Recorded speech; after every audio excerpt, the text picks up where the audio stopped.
26শে August Swarnadwip charitable ট্রাস্টের সপ্তম বর্ষপূর্তি উপলক্ষে জয়নগর মাধবপুর হাই স্কুল প্রাঙ্গণে আয়োজিত হল একগুচ্ছ মানবিক ও সমাজসেবামূলক কর্মসূচি।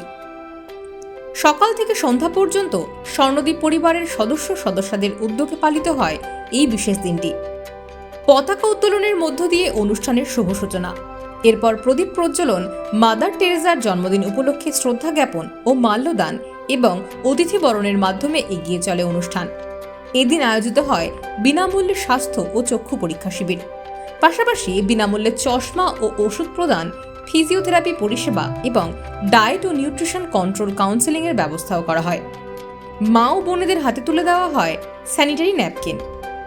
বিশেষভাবে সক্ষম শিশুর হাতে তুলে দেওয়া হয় হুইল চেয়ার।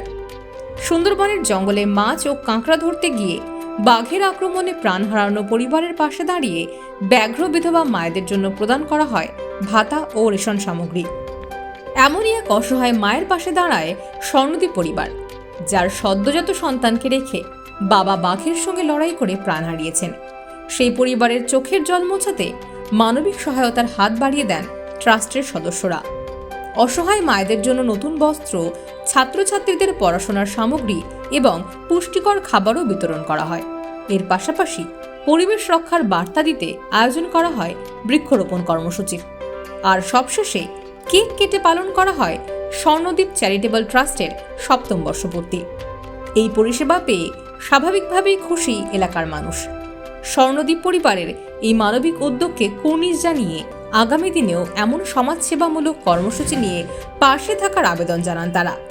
অনুষ্ঠানে উপস্থিত ছিলেন সভাপতি ঝর্ণা মণ্ডল, সহসভাপতি অশোক বিশ্বাস, অঞ্জলি হালদার, সুপর্ণা হালদার, শম্পা দাস, রীনা ভদ্র, অভিজিৎ হাওলাদার, ফারুক আবদুল্লাহ গোলদার, সীমা হালদার, কৃষ্ণা ঘোষ এবং অরিজিৎ বিশ্বাস সহ স্বর্ণদ্বীপ পরিবারের সদস্যরা।